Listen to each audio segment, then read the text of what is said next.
आप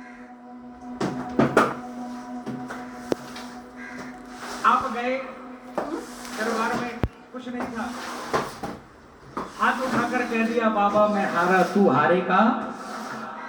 बाबा ने आपका भंडार भर दिया, है ना। आपका भंडार भरकर जब बाबा ने आपको भेजा, बाबा ने अपना कंप्यूटर निकाला, आपका बटन दबाया, आपकी एंट्री कर ली। सच्चाई है।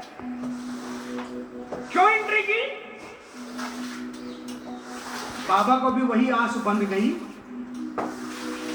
जो एक बाप अपने बच्चे को जब पालता है ना, तो वो भी इंतजार करता है कि 25 साल 26 साल बाद जब मेरा बेटा अपने पांव पर खड़ा होगा तो मेरा हाथ बटाएगा।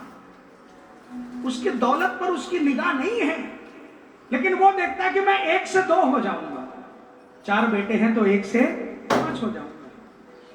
बाबा ने देखा कैसे हुआ, कैसे हुआ।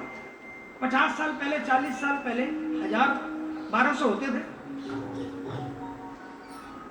आज लाखों होते हैं, है ना। तो बाबा ने देखा, इसको परिपूर्ण कर दिया। अब इसको अपने लिस्ट में बाबा ने लिख लिया।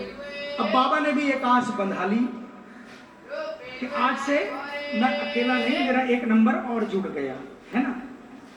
मेरी कंपनी का एक ब्रांच खुल गया जयपुर में।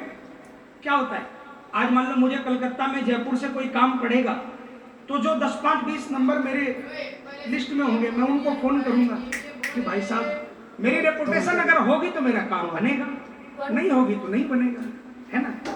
वैसे ही बाबा ने भी कि भाई ये मेरा डीलर बन गया, है ना, ये मेरा डीलर बन गया। अब इसके अगल बगल में कोई हारेगा तो ये चला जाएगा।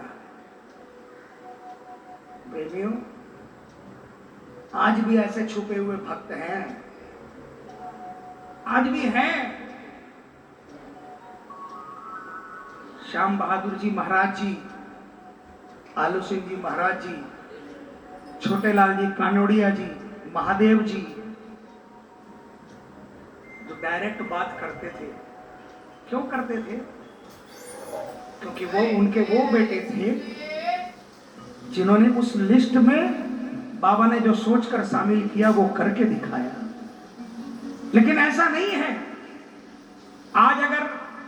आज अगर हमारे हिंदुस्तान में 130 करोड़ के अंदर में अगर 10 करोड़ श्याम प्रेमी है ना, तो उसमें 99.99% हम उसके काबिल नहीं बने जो बाबा ने सोचकर हमारा भंडार बना। लेकिन 0.001% आज भी ऐसे हैं जो बाबा के वो बेटे बने हैं, जो कहीं नजर नहीं आते, लेकिन कोई हारता है तो दौड़कर पहुंच जाते हैं, जिनकी बदौलत हम टिके हुए हैं आज।